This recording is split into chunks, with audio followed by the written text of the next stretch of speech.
Price allot. സ്നേഹമുള്ളവരെ, തിരുനാളുകൾ എന്ന Bible പഠന പരമ്പരയിലേക്ക് സ്വാഗതം.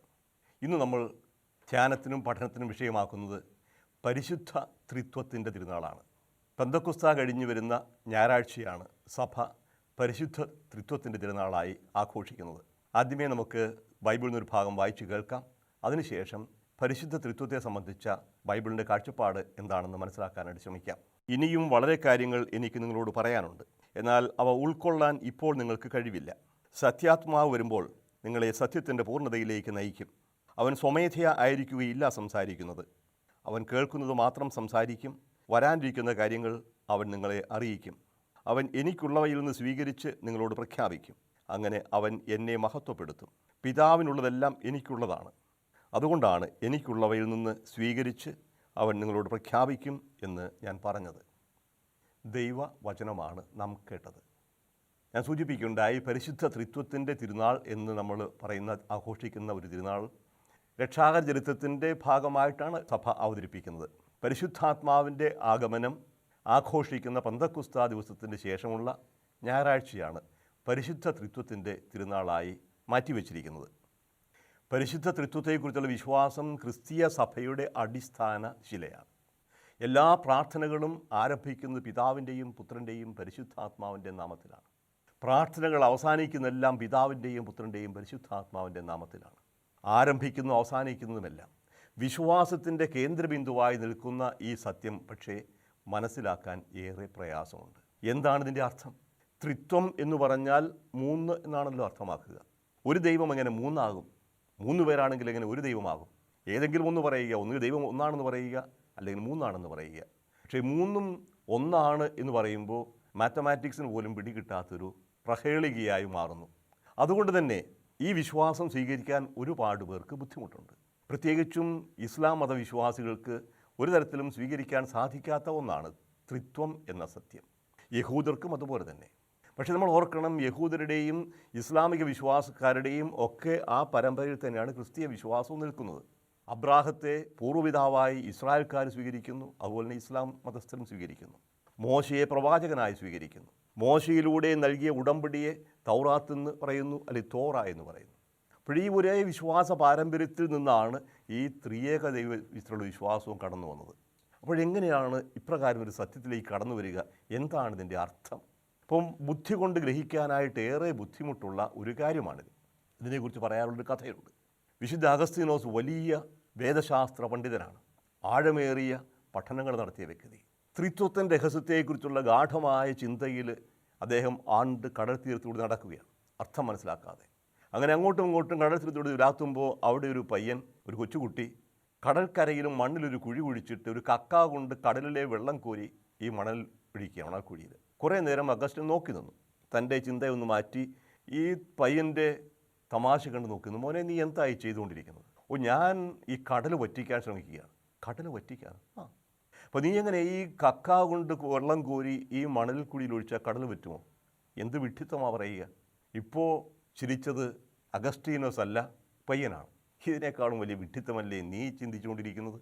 നിൻ്റെ ഈ ചെറിയ തേങ്ങ പോലുള്ള തലയിൽ ഒതുങ്ങാത്ത അനന്തവിശാലമായ ദൈവത്തിൻ്റെ സ്വഭാവത്തെക്കുറിച്ച് നീ നിർവചിക്കാൻ ശ്രമിക്കുമ്പോൾ ഈ കടൽ വറ്റിക്കാൻ ശ്രമിക്കുന്ന ഞാനാണോ വിഡ്ഢി?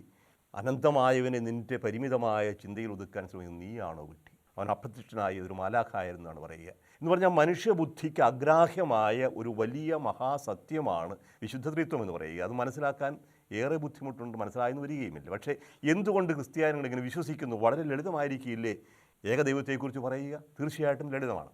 യേശുവിൻ്റെ ശിഷ്യന്മാരെല്ലാം, യേശുവും ശിഷ്യന്മാരുമെല്ലാം തികഞ്ഞ യഹൂദരായിരുന്നു. അവർ എല്ലാ ദിവസവും അനേക തവണ ആവർത്തിച്ചു ചൊല്ലുന്ന പ്രാർത്ഥനയുണ്ട്. നിയമാവർത്തന പുസ്തകം 6-ാം അധ്യായം 4-ാമത്തെ വാക്യമാണ്. ഷുമാ ഇസ്രായേൽ യാഹ്വേ എലോഹേനു യാഹ്വേ എഹാദ് എന്ന് പറയും. ഷുമാ ഇസ്രായേൽ അദോനായി എലോഹേനു അദോനായി എഹാദ്. ഇസ്രായേലെ കേൾക്കുക, നമ്മുടെ ദൈവമായ കർത്താവ് ഒരേ ഒരു ദൈവമാണ്, ഒരേ ഒരു കർത്താവാണ്. ദൈവം ഒരുവൻ മാത്രമാണ്. ഇസ്രായേലിൻ്റെ അടിസ്ഥാന പ്രമേയമാണ്. 10 പ്രമാണങ്ങളിൽ ഏറ്റവും പ്രധാനപ്പെട്ടതാണ് ആദ്യത്തേത്. ദാസ്യഭവനമായ ഈജിപ്തിൽ നിന്നെ പുറത്തു കൊണ്ടുവന്ന ദൈവമായ കർത്താവ് ഞാനാണ്, ഞാനല്ലാതെ മറ്റൊരു ദൈവം നിനക്കുണ്ടാകരുത്. അപ്പോൾ ദൈവം ഒരുവൻ മാത്രമേ ഉള്ളൂ എന്നത് ഇസ്രായേലിൻ്റെ അടിസ്ഥാന സത്യമാണ്. ആ സത്യത്തോടത്ത് നിന്നുകൊണ്ടാണ് ശിഷ്യന്മാരും അപ്പോസ്തലന്മാരും യേശുവും എല്ലാം സംസാരിക്കുക. അപ്പോൾ പിന്നെ എങ്ങനെ വന്നു ഇവർ ഈ ത്രിയേക ദൈവത്തിലേക്ക്? ത്രിത്വം അഥവാ ട്രിനിറ്റി എന്ന പദം കണ്ടുപിടിച്ചത്, ആദ്യമായിട്ട് ഉപയോഗിച്ചത് തെർത്തുല്യൻ എന്നൊരു നിയമജ്ഞനാണ്. AD 160-നും 220-നും മധ്യേ ആഫ്രിക്ക ജീവിച്ചിരുന്ന തെർത്തുല്യൻ. ആ തെർത്തുല്യനാണ് ട്രിനിത്താസ് എന്ന പദം ഉപയോഗിക്കുക. ട്രിനിറ്റി, അതാണ് ട്രിനിറ്റിയായി, ത്രിത്വമായി. പക്ഷേ ഈ പദം ഉപയോഗിക്കുന്നതിന് പിന്നിലൊരു യാഥാർത്ഥ്യമുണ്ട്. എങ്ങനെയാണ് ക്രിസ്ത്യാനികൾ ഈ ഒരു അജ്ഞാതമായ അഗ്രാഹ്യമായ രഹസ്യത്തിലേക്ക് കടന്നു വന്ന് വെളിപാട് വഴിയാണ്. അവർ മനസ്സിലാക്കാൻ സാധിക്കാത്ത ചില യാഥാർത്ഥ്യങ്ങൾ മുമ്പിൽ നിൽക്കുന്നതായിട്ട് അനുഭവപ്പെട്ടു. യേശുവാണ് ഇതിന് കാരണക്കാരൻ. യേശുവിൻ്റെ കൂടെ നടന്നവർക്ക് ഒരു സംശയവും ഉണ്ടായിരുന്നില്ല, അവൻ പൂർണ്ണമായും മനുഷ്യനാണ്. എല്ലാവരെയും പോലെ അവൻ വിശന്നു, അവൻ ഭക്ഷിച്ചു, അവൻ ദാഹിച്ചു, അവൻ കുടിച്ചു. സമറിയായുടെ കിണറിൻ്റെ അടുക്കൽ ഇരുന്നു കൊണ്ട് യേശു പറയും, എനിക്ക് കുടിക്കാൻ തരൂ. ദാഹിക്കുന്നവനാണ്, ഭക്ഷണം കഴിക്കുന്നവനാണ്. ദാഹിച്ചു, വിശന്നു, ഭക്ഷിച്ചു, കുടിച്ചു. അവൻ ക്ഷീണിച്ചു, അവൻ കിടന്നുറങ്ങിയിട്ടുണ്ട്. ഒരു മനുഷ്യനെ പോലെ, ഈ സാധാരണ മനുഷ്യനെ പോലെ അവൻ ആശാരിപ്പണി ചെയ്തു അധ്വാനിച്ചു ജീവിച്ചു. അവൻ ഗാഠമായി സ്നേഹിച്ചു. ഏതൊരു മനുഷ്യ വ്യക്തിയും സ്നേഹിക്കുന്നതിനേക്കാൾ കൂടുതലായി അവന് ഉറ്റ ബന്ധുക്കളുണ്ടായിരുന്നു, സ്നേഹിതരുണ്ടായിരുന്നു. 12 പേരെ തിരഞ്ഞെടുത്തതിൽ നിന്ന് 12 പേരിൽ നിന്ന് 3 പേരെ ഒരു കോർ ഗ്രൂപ്പായി സ്വീകരിച്ചു. അതിൽ നിന്ന് താൻ സ്നേഹിച്ച ശിഷ്യൻ എന്ന് പറയുന്ന യോഹന്നാൻ ഉണ്ടായിരുന്നു. അവൻ്റെ കൂടെ സ്ത്രീകളുണ്ടായിരുന്നു, ഒരുപാട് സ്ത്രീകൾ, ആ ഗാഠമായി സ്നേഹിച്ചവർ. മഗ്ദലേന മറിയവും ബഥാനിയായിലെ മറിയവും മാർത്തയും സൂസന്നയും ഒക്കെ അവൻ്റെ ഉറ്റ സുഹൃത്തുക്കളായിരുന്നു. അവൻ്റെ കൂടെ നടന്നവർക്ക് ആർക്കും ഒരു സംശയം ഉണ്ടായിരുന്നില്ല, ഇവൻ പൂർണ്ണമായും മനുഷ്യനാണ്. മനോഹരമായി അവൻ സംസാരിച്ചു. അവൻ പ്രപഞ്ചത്തെ നോക്കി സന്തോഷിച്ചവനാണ്. പക്ഷേ ഇവിടെ ആകാശവും ഭൂമിയും എല്ലാം സാധാരണ പച്ച മനുഷ്യനെ പോലെ അവൻ ആസ്വദിച്ചു. പക്ഷേ ഈ സാധാരണ മനുഷ്യൻ്റെ ജീവിതത്തിൽ എന്തോ ഒരു അസാധാരണത്വം അവർക്ക് കാണാൻ സാധിച്ചു. അവൻ്റെ ശക്തി, അവനിലൂടെ പ്രകടമാകുന്ന ശക്തി ഒരു മനുഷ്യനുമില്ലാത്തതാണ്. ദേഹം മുഴുവനും കുഷ്ഠരോഗം ബാധിച്ച് അവയവങ്ങൾ അറ്റുപോകുന്ന ഒരു മാംസപിണ്ഡമായ കുഷ്ഠരോഗിയെ വാരിപ്പുണർന്നു. നിനക്ക് ശുദ്ധി ഉണ്ടാകട്ടെ എന്ന് പറഞ്ഞു. കുഷ്ഠരോഗി ശുദ്ധിയുള്ളവനായി. ഒറ്റ വാക്കുകൊണ്ട് അനങ്ങാൻ പറ്റാത്ത രീതി തളർന്നു കിടന്നവനോട് പറഞ്ഞു, നിൻ്റെ പാപങ്ങൾ മോചിക്കപ്പെട്ടിരിക്കുന്നു, എണീറ്റ് നടക്കുക. അവൻ എണീറ്റ് നടന്നു. ബെത്സൈസ്ദ കുളക്കരയിൽ കിടന്നവനോട് 38 വർഷമായി തളർന്നു കിടന്നവനോട് പറയുന്നു, എണീറ്റ് നടക്കുക, നിൻ്റെ കിടക്കയും എടുത്ത് നടക്കുക. അവൻ്റെ വാക്ക് കേട്ട് കുഷ്ഠരോഗികൾ ശുദ്ധമായി. അവൻ്റെ വാക്ക് കേട്ട് തളർന്നു പോയവർ എണീറ്റ് നടക്കാൻ തുടങ്ങി. മുടന്തന്മാരുടെ മുടന്തു മാറി, ചെകിടന്മാർ കേൾക്കാൻ തുടങ്ങി. അവൻ കണ്ണിൽ സ്പർശിച്ചു, അന്ധന് കാഴ്ച കിട്ടി. ഇതെങ്ങനെ സംഭവിക്കും? ഒരു മനുഷ്യനൊരു വാക്ക് കൊണ്ടെങ്ങനെ മുടന്തന് അല്ലെങ്കിൽ ഈ തളർന്നവർക്ക് സൗഖ്യം കൊടുക്കാൻ സാധിക്കും? ഇതുകൊണ്ട് തീർന്നില്ല. ഒരു പടി കൂടി കഴിഞ്ഞ് ആയിരക്കണക്കിന് ആൾക്കാർ അവൻ്റെ അടുത്ത് വരുമ്പോൾ വിശക്കുന്നവർക്കൊന്നുമില്ലാതെ 5 അപ്പത്തിൻ്റെ പിച്ചക്കണക്കുമായി നിൽക്കുന്ന ശിഷ്യന്മാരോട് പറയും, കൊണ്ടുവരൂ നിങ്ങൾക്കുള്ളത്. 5 അപ്പവും 2 മീനും. യേശു എടുത്തു, പിതാവിൻ്റെ അടുക്കിലേക്ക് കണ്ണുകൾ ഉയർത്തി ആശീർവദിച്ചു കൊടുത്തു. 5000 പേർ നിന്നിട്ടും തീരാതെ മിച്ചമായി. അപ്പം വർദ്ധിച്ചു. കൽഭരണികളിൽ നിറഞ്ഞു കവിഞ്ഞ വെള്ളം വീഞ്ഞായി മാറി അവൻ്റെ വാക്കുകൊണ്ട്. ആഞ്ഞടിച്ച കൊടുങ്കാറ്റ്, അലറിയാർത്ത അലകൾ എല്ലാം ശാന്തമായി. കൊടുങ്കാറ്റിനെ ശാന്തമാക്കുന്നവൻ ആരാണിത്? ഒറ്റ വാക്കുകൊണ്ട് കടലലകളെ ശാന്തമാക്കാൻ സാധിക്കുന്ന ഇവനാരാണ്? ഒരു പടി കൂടി കടന്ന് ദൈവത്തിന് മാത്രം സാധ്യമാണെന്ന് വിചാരിച്ചിരുന്ന പാപമോചനം, മകനെ നിൻ്റെ പാപങ്ങൾ ക്ഷമിക്കപ്പെട്ടിരിക്കുന്നു, അത് ദൈവദൂഷണമാണെന്ന് അവർ പറഞ്ഞു. പക്ഷേ ദൈവദൂഷണമാണെന്ന് പറയുന്നതിന് മുമ്പ് യേശു ചോദിച്ചു, ഏതാണ് എളുപ്പം? ഞാനിവനോട് നിൻ്റെ പാപം ക്ഷമിച്ചിരിക്കുന്നു പറയുന്നതാണോ, അതോ കിടക്കയും എടുത്ത് നടക്കുക എന്ന് പറയുന്നതാണോ? രണ്ടും എളുപ്പമല്ല. ആകട്ടെ, ഇവൻ എൻ്റെ വാക്ക് കേട്ട് കിടക്കയും എടുത്ത് നടന്നാൽ നിങ്ങൾ വിശ്വസിക്കുമോ മനുഷ്യപുത്രന് ഭൂമിയിൽ പാപമോചിക്കാൻ അധികാരമുണ്ട് എന്ന്? നിശബ്ദരായിരുന്നു, അവർ പ്രതീക്ഷിച്ചില്ല. പക്ഷേ അവർ എണീറ്റ് നടന്നു. അപ്പോൾ താൻ ചെയ്ത കാര്യങ്ങൾ, താൻ പറഞ്ഞ കാര്യങ്ങൾ സത്യമാണെന്ന് സ്ഥാപിക്കാൻ അടയാളങ്ങൾ നൽകി. അതിനും ഒരുപടി കൂടി കവിഞ്ഞ് മരിച്ചുപോയവർക്ക് ജീവൻ നൽകിയവനാണ് യേശു. ജായിറൂസിൻ്റെ മകൾ മരിച്ച് ഏതാനും മണിക്കൂറുകളെ ആയിരുന്നുള്ളൂ. ശരീരത്തിൻ്റെ ചൂട് മാറിയിട്ടില്ല. അവൻ്റെ വാക്ക് കേട്ട് അവൾ എണീറ്റു. തലീത്ത കൂമി, ബാലിക എഴുന്നേൽക്കൂ. മരിച്ച് ശവകുടീരത്തിലേക്ക് കൊണ്ടുപോവുകയായിരുന്നു നായീനിലെ വിധവയുടെ മകനെ. യുവാവെ എഴുന്നേൽക്കുക. യേശു പറഞ്ഞു. അവൻ ശവമഞ്ചത്തിൽ എണീറ്റിരുന്നു. ഒരു പടി കൂടി കടന്നു. മരിച്ച് 3 ദിവസം കഴിഞ്ഞ് ദുർഗന്ധം വമിക്കുന്ന ജഡമായി മാറേണ്ടിയിരുന്ന ലാസറിനോട് യേശു പറഞ്ഞു, ലാസറേ പുറത്തു വരിക. മരിച്ചവൻ പുറത്തു വന്നു. ഇതാരാണ്? എങ്ങനെ സാധിക്കും ഒരു മനുഷ്യന്? അപ്പോൾ ഇതാരാണെന്നുള്ള ചോദ്യത്തിന് ഉത്തരം അവർക്ക് കിട്ടിയില്ല. ഒരു ഉത്തരമേ പറയാൻ സാധിക്കുള്ളൂ. ഒരു ഭാഗത്തു നിന്ന് ഒരു മനുഷ്യനാണ്, അതേസമയം മനുഷ്യൻ മാത്രമല്ല. മനുഷ്യനുണ്ടെങ്കിൽ പിന്നെ ആര്?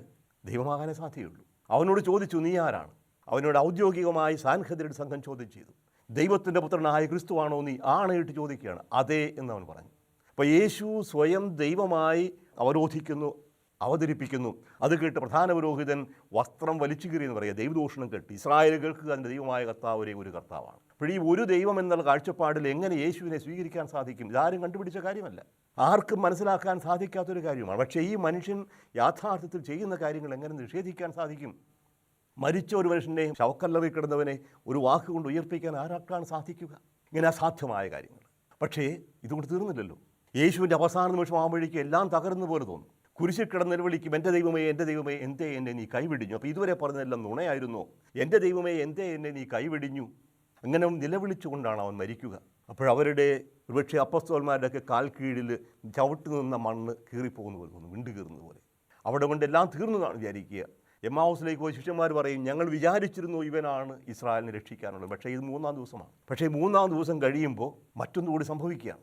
മരിച്ചവൻ ഉയർത്തെഴുന്നേറ്റ് വരുന്നു.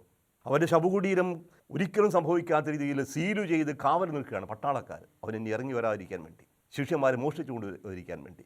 പക്ഷേ ഈ കാവൽ നിന്ന ശവകുടീരം അവരറിയാതെ തുറന്നു.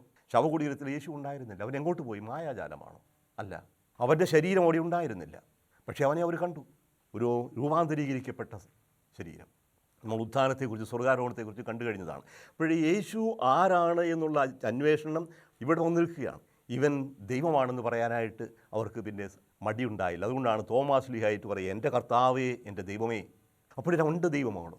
ആരാണ് ഈ യേശു? ദൈവമാണെങ്കിൽ ഈ യേശുവിനെയാണോ യാഹ്വേ എന്ന് വിശേഷിപ്പിക്കുക? സൃഷ്ടാവായ ദൈവമാണോ ഇവൻ? അല്ല, ഈ ദൈവത്തിൽ എന്തോ ഒരു ബഹുത്വമുണ്ട് എന്നൊരു ചിന്തയിലേക്ക് കടന്നു വരുന്നു. ഇതുകൊണ്ട് തീരുന്നില്ല അവരുടെ പ്രശ്നങ്ങൾ. അടുത്ത വരുമ്പോഴത്തേക്കും പരിശുദ്ധാത്മാവിൻ്റെ ആഗമനത്തോടുകൂടി മറ്റൊരു യാഥാർത്ഥ്യം കൂടി അവർ മനസ്സിലാക്കുകയാണ്. ഇതുവരെ യഹൂദരെ ഭയന്ന് എലികളും ആളങ്ങളും പോലെ ഒളിച്ചിരുന്ന ശിഷ്യന്മാർ ഈ പന്തക്കുസ്താ ദിവസം വന്നപ്പോഴേക്കും വലിയൊരു ശക്തി ആർജിക്കുകയാണ്. അവർ ഒളിച്ചിരുന്ന പ്രാർത്ഥിച്ചിരുന്ന ആ ആലയത്തിൽ, ആ മാളിക മുറിയിൽ വലിയൊരു കൊടുങ്കാറ്റിൻ്റെ ആരവമുണ്ടായി. ഓരോരുത്തരുടെയും തലയിൽ പരിശുദ്ധാത്മാവ് വരുന്നിരിക്കുന്നത് അഗ്നി നാവുകൾ പോലെ അവർ കണ്ടു. അവരെല്ലാവരും ആത്മാവിനാൽ നിറഞ്ഞവരായി. അവർ പുതിയ മനുഷ്യരായി മാറി വളരെ പെട്ടെന്ന്. അതുവരെ ഭയന്നിരുന്നവർക്ക് ഇനി ഭയമില്ല. ഒളിച്ചു പാത്തിരുന്നവർ പുറംകൊളിക്കേറി പ്രഘോഷിക്കുകയാണ്. പത്രോസിൻ്റെ പ്രഖ്യാപനം നോക്കണം. നിങ്ങൾ കുരിശിൽ തറച്ച് കൊന്ന യേശുവിനെ ദൈവം ഉയർപ്പിച്ചു എന്ന് നമ്മൾ പറയുക. അവനാണ്. അപ്പോഴാരാണ് ഇവർ ശക്തിപ്പെടുത്തിയത്? ഈ ശക്തി എവിടെ നിന്ന് വരുന്നു? ഒരുവരും മീൻപിടുത്തക്കാരായിരുന്നു, വലിയ സംസാര പാഠമുള്ളവരായിരുന്നില്ല. പക്ഷേ വാതോരാതെ വാക്കുകൾ അനർഗളം നിർഗളിക്കുകയാണ് അവരുടെ അധരങ്ങളിൽ നിന്ന്. അവർ പറയുന്ന എല്ലാവർക്കും കേൾക്കാൻ മനസ്സിലാക്കാൻ സാധിക്കുന്നു. അനേകം ജനതകൾ, അനേകം ഭാഷകൾ സംസാരിക്കുന്നു. റോമാ സാമ്രാജ്യത്തിൻ്റെ പല ഭാഗങ്ങളിൽ നിന്നും സാമ്രാജ്യത്തിന് പുറത്തു നിന്നും അതിരുന്നവർ തങ്ങളുടേതായ ഭാഷയിൽ ഈ പ്രസംഗം കേൾക്കുകയായി. അവർക്ക് മനസ്സിലാവുന്നില്ല എന്താണ്. എല്ലാവരിലും പുതിയ ചൈതന്യം, പുതിയ ഭാഷ, പുതിയ ശക്തി, പുതിയ വാക്കുകൾ. അത് യേശുവല്ല സംസാരിക്കുന്നത്, പിതാവുമല്ല, മറ്റാരാണ്? അതാണ് യേശു പറഞ്ഞത്, ഞാൻ നിങ്ങൾക്കൊരു സഹായകനെ തരും, നിങ്ങളോടുകൂടി എന്നും ആയിരിക്കാൻ ഞാൻ നിങ്ങൾക്കൊരു സഹായകനെ തരും. എൻ്റെ പിതാവ് അയക്കുന്ന സഹായകൻ, ഒരു പരിശുദ്ധാത്മാവെന്ന് പറയും. ഇപ്പോൾ ദൈവത്തിൻ്റെ ആത്മാവ് അവർ വസിക്കാൻ തുടങ്ങി. ഇതാരും കണ്ടുപിടിച്ചതല്ല, എന്തെങ്കിലും ഒരു ആവശ്യത്തിന് വേണ്ടി കൊരുത്തെടുത്ത ഒരു നുണയല്ല ഇത്. ദൈവം ഏകനാണെന്ന് പറയുകയാണ് ഏറ്റവും എളുപ്പം. അതാണ് യുക്തിക്കും ബുദ്ധിക്കും നിരക്കുന്നത്. പക്ഷേ യുക്തിക്കും ബുദ്ധിക്കും നിരക്കാത്ത ഈ ത്രിത്വം എന്ന ആശയം അവർ അവതരിപ്പിക്കുന്നുവെങ്കിൽ, അതിനുവേണ്ടി ജീവൻ ത്യജിക്കാൻ പോലും സന്നദ്ധരാകുന്നെങ്കിൽ അതിന് വലിയ യാഥാർത്ഥ്യമുണ്ട് എന്ന് മനസ്സിലാക്കേണ്ടതുണ്ട്. പക്ഷേ ഇത് മനസ്സിലാക്കാൻ ഒരുപാട് കാലമെടുത്തു. പഴയ നിയമത്തിലേക്ക് അവർ കടന്നുപോയി. പഴയ നിയമത്തിലേക്ക് കാണുമ്പോൾ ആദ്യമേ ഞാൻ സൂചിപ്പിക്കുകയുണ്ടായി, നിയമാവർത്തന പുസ്തകം 6-ാം അധ്യായം 4-ാമത്തെ വാക്യം, ഇസ്രായേലെ കേൾക്കുക, ദൈവമായ കർത്താവ് ഒരേ ഒരു കർത്താവാണ്, ഒരു ദൈവം മാത്രം. നിയമാവർത്തന പുസ്തകം 5-ാമത്തെ അധ്യായത്തിലും പുറപ്പാട് പുസ്തകം 20-ാമത്തെ അധ്യായത്തിലും ആദ്യത്തേത് ദൈവം മാത്രമാണ്. ദൈവം ഒരുവനേയുള്ളൂ. ഏകദൈവ വിശ്വാസം, അതാണ് ഇസ്രായേലിൻ്റെ അടിസ്ഥാനം. പക്ഷേ ഈ ഏകദൈവ വിശ്വാസത്തെക്കുറിച്ച് പറയുമ്പോഴും ആ ബൈബിളിൽ തന്നെ എന്തോ ഈ ഏകത്വത്തിൽ പ്രത്യേകതയുള്ളതായിട്ട് തോന്നും. ഉദാഹരണത്തിന് ഉൽപ്പത്തി പുസ്തകം 1-ാമത്തെ അധ്യായം 2-3 വാക്യങ്ങൾ. ആദിയിൽ ദൈവം ആകാശവും ഭൂമിയും സൃഷ്ടിച്ചു. ഭൂമി രൂപരഹിതവും ശൂന്യവുമായിരുന്നു. അതിനുശേഷം പറയുന്നതാണ്, ആഴത്തിനു മുകളിൽ അന്ധകാരം വ്യാപിച്ചിരുന്നു, ദൈവത്തിൻ്റെ ചൈതന്യം വെള്ളത്തിനു മീതെ ചലിച്ചുകൊണ്ട്. ദൈവത്തിൻ്റെ ചൈതന്യം റൂവാഹ് യാഹ്വേ എന്ന് പറയും, ദ സ്പിരിറ്റ് ഓഫ് ഗാഡ്. അതിന് ചൈതന്യം എന്ന് പറയാം, സ്പിരിറ്റ് എന്ന് പറയാം, ആത്മാവെന്ന് പറയാം, ശക്തി എന്ന് പറയാം, എന്തുമാകാം, വ്യക്തതയില്ല. പക്ഷേ ഇവിടെ ദൈവത്തിൻ്റെ എന്തോ ഒന്ന്, ദൈവത്തിന് വ്യത്യസ്തമായ എന്തോ ഒന്ന് ഇവിടെ ചലിക്കുന്നതായിട്ട് കാണും. അതിന് റൂവാഹ് എന്നാണ് പദം ഹീബ്രുവിൽ. പ്നെഉമ എന്ന് ഗ്രീക്കിൽ പറയും. റൂവാഹ് എന്നത് കാറ്റെന്ന് പറയാം, വായു എന്ന് പറയാം, ആത്മാവെന്നും പറയാം. ഒരേ വാക്കിന് പല അർത്ഥങ്ങളുണ്ടാവും. ഒരു പടി കൂടി മുന്നോട്ട് പോകുമ്പോൾ നമ്മൾ കാണും, അബ്രാഹത്തിൻ്റെ അടുക്കിലേക്ക് സോദോമിനെ നശിപ്പിക്കാൻ പോകുന്ന ദൈവത്തിൻ്റെ വരവുണ്ട്. 3 പേര് അബ്രാഹത്തിന് പ്രത്യക്ഷപ്പെട്ടു എന്ന് പറയുക.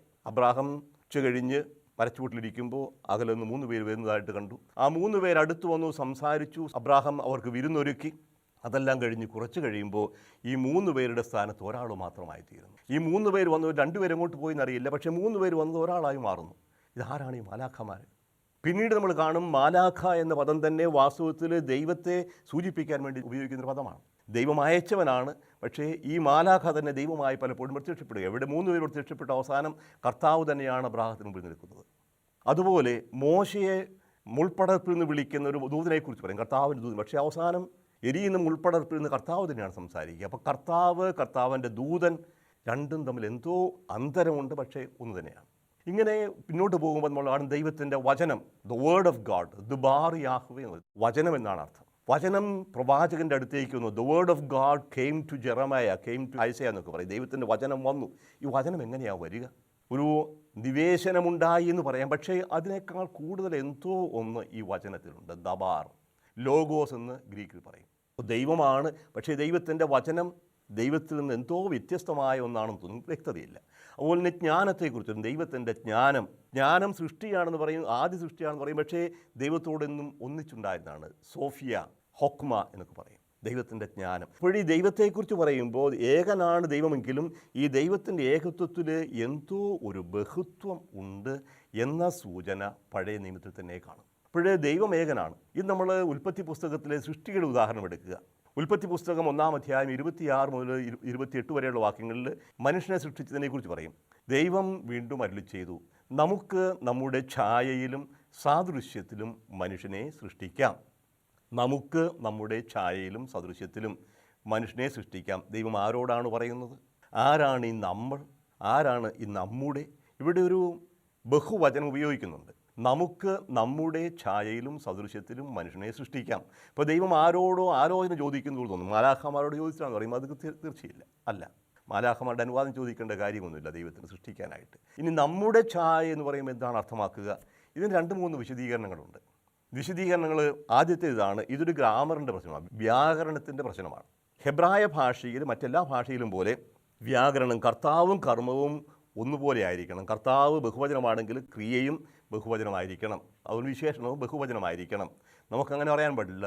ഇംഗ്ലീഷ് ഭാഷയിൽ പലപ്പോഴും ഈ വിശേഷണങ്ങൾക്ക് ബഹുവചനം ഉണ്ടാവാറില്ല. പക്ഷേ ഹീബ്രു ഭാഷയിൽ വാക്കുകളും വിശേഷണങ്ങളും ക്രിയകളും എല്ലാം ഏകവചനവും ബഹുവചനവുമാകാം. അപ്പോൾ കർത്താവ് ഏലോഹിം എന്ന പദമാണ്. ഏലോഹിം എന്ന ബഹുവചനമാണ്. ദൈവങ്ങൾ എന്നർത്ഥമില്ല. ഏലോഹെ ആണ് ഏകവചനം, ഏലോഹിം ഇം വരുന്നത് ബഹുവചനമാണ്. പക്ഷേ ദൈവങ്ങൾ എന്നർത്ഥമല്ല, ബഹുമാന സൂചകമായി ഏലോഹിം, ഗുരുക്കൾ എന്ന് പറയുന്ന പോലെ സ്വാമികൾ, അങ്ങനെ ഒരയിൽ പോലെയാണ് ഇവിടെ ഇം. ഏലോഹിം ദൈവം ഒരുവൻ മാത്രമേ ഉള്ളൂ. പക്ഷേ ഈ ദൈവം തന്നോട് തന്നെ ആലോചിക്കുന്നു, നമ്മുടെ ഛായയിലും സദൃശ്യത്തിലും സൃഷ്ടിക്കാം. അപ്പോൾ ദൈവത്തിൻ്റെ ഛായയിൽ സൃഷ്ടിക്കുന്നത് ഓർക്കണം, മനുഷ്യനെ സ്ത്രീയും പുരുഷനുമായിട്ടാണ്. അപ്പോൾ സ്ത്രീയിലും പുരുഷനിലും ഒരുപോലെ പ്രതിഫലിക്കുന്നതാണ് ദൈവത്തിൻ്റെ ഛായ. തീർന്നില്ല, അതിൻ്റെ ഉദ്ദേശം ഇതാണ്, അവൻ ഈ പുരുഷനും സ്ത്രീയും കുഞ്ഞുങ്ങൾക്ക് ജന്മം നൽകി മനുഷ്യവർഗം തുടരണം. അപ്പോൾ പിതാവ്, മാതാവ്, ശിശു, ഈ ഒരു ത്രിത്വം ഈ സൃഷ്ടിയിൽ തന്നെ കാണുന്നുണ്ട്.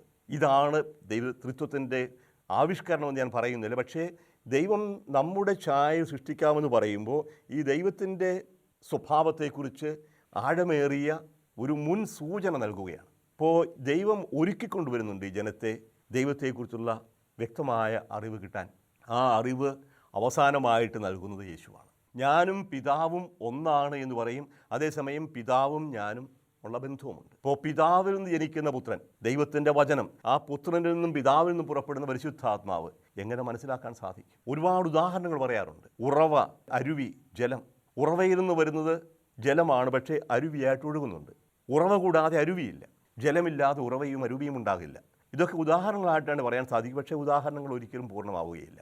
മരത്തെക്കുറിച്ച് പറയാം, വേര്, അടിയിൽ ഉള്ള വേര് നമ്മൾ കാണുന്നില്ലേ, വേരിൽ നിന്നാണ് തായ്തണ്ടുണ്ടാകുന്നത്, തായ്തണ്ടും ശാഖകളും. ഈ വേരിൽ നിന്ന് കടന്നു വരുന്ന ജീവരസമാണ് ഈ മരത്തെ ജീവനുള്ളതാക്കി തീർക്കുന്നത്. പിതാവിനെ വേരായും പുത്രനെ വാസ്തവത്തിൽ മരമായും പരിശുദ്ധാത്മാവിനെ ഇതിലുള്ള ജീവരസമായിട്ടും കണക്കാക്കാം. പക്ഷേ ഇതൊന്നും നമുക്ക് കൃത്യമായി പറയാൻ സാധിക്കുകയില്ല. അപ്പോൾ ദൈവത്തിലൊരു ബഹുത്വമുണ്ട്. ആ ബഹുത്വം ഇങ്ങനെയാണ് കാണുക. എന്താ ഇതിൽ നമുക്ക് കിട്ടുന്ന പാഠം? ഇത് കിട്ടുന്ന ആദ്യത്തെ പാഠം ഇതാണ്, നമ്മൾ ദൈവത്തിൻ്റെ ഛായയിലും സദൃശ്യത്തിലും സൃഷ്ടിക്കപ്പെട്ടവരാണ് എന്ന് പറഞ്ഞാൽ ഏകാഗിയായി ഒറ്റപ്പൂരാടമായിട്ടിരിക്കാനുള്ളവനല്ല. ദൈവം ഒരു ബന്ധമാണ്, ഒരു പാരസ്പര്യമുണ്ട്. പിതാവ് പുത്രനെ അറിയുന്നു, പുത്രൻ പിതാവിനെ അറിയുന്നു, പിതാവും പുത്രനും പരസ്പരം സ്നേഹിക്കുന്നു. ആ സ്നേഹബന്ധമാണ് പരിശുദ്ധാത്മാവ്. അപ്പോൾ സ്നേഹിക്കുന്ന 3 ആളുകളുടെ ഒരു കൂട്ടായ്മയാണ്. ആ സ്നേഹത്തിൻ്റെ കൂട്ടായ്മ അത്രയേറെ ആഴമുള്ളതായതുകൊണ്ട് 3 വ്യക്തികൾ ഒരേ ദൈവമായിത്തീരുന്നു. അപ്പോൾ ഇതിൽ കൂടെ നമുക്ക് കിട്ടുന്ന ആദ്യത്തെ പാഠം, നമ്മളും ഒറ്റപ്പെട്ട് കഴിയേണ്ടവരല്ല. ദൈവത്തിൻ്റെ പ്രതിച്ഛായ എന്നിൽ പ്രതിഫലിക്കുന്നുണ്ടെങ്കിൽ, സ്ത്രീയും പുരുഷനും ഒരുപോലെ ദൈവത്തിൻ്റെ പ്രതിച്ഛായയാണെങ്കിൽ നമ്മൾ പരസ്പരം സ്നേഹിക്കാൻ കടപ്പെട്ടവരാണ്. അപ്പോൾ ദൈവം പുരുഷൻ മാത്രമല്ല, സ്ത്രീ മാത്രവുമല്ല. ദൈവത്തെ പിതാവേ എന്ന് വിളിക്കുന്ന അതേ വാക്കുകൊണ്ട് തന്നെ മാതാവേ എന്ന് വിളിക്കാം. അപ്പോൾ ദൈവം എൻ്റെ പിതാവാണ്, എൻ്റെ മാതാവാണ്. എന്താ അർത്ഥം? എല്ലാറ്റിൻ്റെയും ഉറവിടം അവിടെ നിന്നാണ് വരുന്നത്. ദൈവത്തിൽ നിന്നാണ് ഞാൻ പുറപ്പെടുന്നത്. എൻ്റെ തുടക്കം എല്ലാം അവിടെയാണ്, എൻ്റെ ഒടുക്കവും അങ്ങോട്ടാണ്. എവിടെ നിന്ന് വരുന്നു അങ്ങോട്ട് തന്നെ പുറപ്പെടുന്നു. അതുപോലെ ദൈവത്തെ പുത്രൻ എന്ന് വിളിക്കുമ്പോൾ യേശു എൻ്റെ സഹോദരനാണ്, അവൻ ആദ്യജാതനാണ്. ആ ആദ്യജാതനാണ് നമുക്കെല്ലാവർക്കും പുത്രസ്വീകാര്യത്തിൻ്റെ ആത്മാവിനെ തന്നിരിക്കുന്നത്.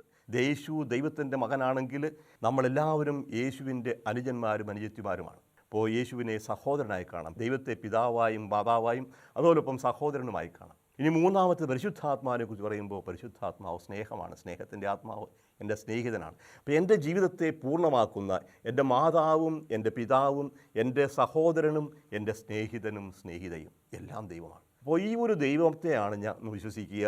ഈ ദൈവമാണ് എനിക്ക് ജീവൻ നൽകുന്നത്. ഈ ദൈവമാണ് എനിക്ക് വേണ്ടി മനുഷ്യനായിട്ട് അവതരിച്ച് ഇന്ന് എൻ്റെ കൂടെ ജീവിക്കുന്നത്. ഈ ദൈവമാണ് എന്നിൽ ആത്മാവായി പ്രവർത്തിച്ച് സ്നേഹിക്കാൻ എന്നെ പ്രേരിപ്പിക്കുന്നത്. അപ്പോൾ പരിശുദ്ധ ത്രിത്വത്തെ ഏറ്റുപറയുക എന്ന് പറഞ്ഞാൽ കടിച്ചാൽ പൊട്ടാത്തൊരു വിശ്വാസത്തെ വിഴുങ്ങുക എന്നല്ല, പരസ്പരം സ്നേഹിക്കുക എന്നോടാണ് അർത്ഥമാവുക. ദൈവം സ്നേഹമാവെന്ന് പറയുമ്പോൾ ആ സ്നേഹം തന്നെയാണ്. ദൈവം സ്നേഹമാകുന്നു, ദൈവത്തെ സ്നേഹിക്കുന്നവൻ സഹോദരനെ സ്നേഹിക്കണം. ഇപ്രകാരം ഒരു പൂർണ്ണമായ സ്നേഹ സമൂഹത്തിലേക്ക് വളരാനാണ് പരിശുദ്ധ ത്രിത്വത്തിൻ്റെ രഹസ്യം നമ്മളെ ആഹ്വാനം ചെയ്യുക. പരിശുദ്ധ ത്രിത്വത്തിൻ്റെ തിരുനാൾ ആഘോഷിക്കുമ്പോൾ ഇപ്രകാരം ഒരു വലിയ കൂട്ടായ്മയ്ക്കാണ് നമ്മളെ ആഹ്വാനം ചെയ്യുന്നത്. കുടുംബം മുഴുവനും, മനുഷ്യ കുടുംബം മുഴുവനും ദൈവത്തിൻ്റെ കുടുംബമാണ്. ദൈവമാണ് നമ്മുടെ പിതാവ്, ദൈവമാണ് നമ്മുടെ സഹോദരൻ, ദൈവമാണ് നമ്മുടെ സ്നേഹിതൻ. നമ്മളെല്ലാവരും ഒരേ കുടുംബത്തിലെ അംഗങ്ങളാണ്. ഇത് നമ്മളെ പഠിപ്പിക്കുക. ഒരു നിമിഷം പ്രാർത്ഥിക്കാം. പിതാവും പുത്രനും പരിശുദ്ധാത്മാവായ ദൈവമേ, അങ്ങയുടെ ആന്തരിക ജീവൻ ഞങ്ങൾക്ക് പുത്രനോടിലൂടെ വെളിപ്പെടുത്തുകയും പരിശുദ്ധാത്മാവിലൂടെ വ്യക്തമാക്കി തരികയും ചെയ്ത ആ വലിയ കൃപയ്ക്ക് അങ്ങേക്ക് ഞങ്ങൾ നന്ദി പറയുന്നു. അങ്ങിലൊന്ന് പുറപ്പെടുന്നവരും അങ്ങിലേക്ക് വരേണ്ടവരുമാണ് ഞങ്ങളെല്ലാം. യേശു പറഞ്ഞതുപോലെ പിതാവിൽ നിന്ന് പുറപ്പെടുകയും പിതാവിലേക്ക് പോവുകയും ചെയ്യുന്ന പോലെ അങ്ങിലാണ് ഞങ്ങളുടെ എല്ലാം ഉറവിടം. അങ്ങാണ് ഞങ്ങളുടെ എല്ലാവരുടെയും ആത്യന്തികമായ ലക്ഷ്യം. ഈ ലക്ഷ്യത്തിൽ നിന്ന് വഴുതിപ്പോകാതിരിക്കാൻ അവിടെ നിങ്ങളെ അനുഗ്രഹിക്കണമേ, സഹായിക്കണമേ. പരിശുദ്ധാത്മാവായ ദൈവമേ, ഞങ്ങളെ നിരന്തരം കാത്തുപാലിക്കണമേ. സ്നേഹമാകുന്ന ആ ചൈതന്യത്തിൽ വളരാൻ ഞങ്ങളെ ശക്തിപ്പെടുത്തണമേ. പിതാവിലേക്കുള്ള യാത്രയിൽ അവിടെ ഞങ്ങൾക്ക് എപ്പോഴും തുണയായിരിക്കണമേ. നിത്യം പിതാവും പുത്രനും പരിശുദ്ധാത്മാവുമായ സർവേശ്വര.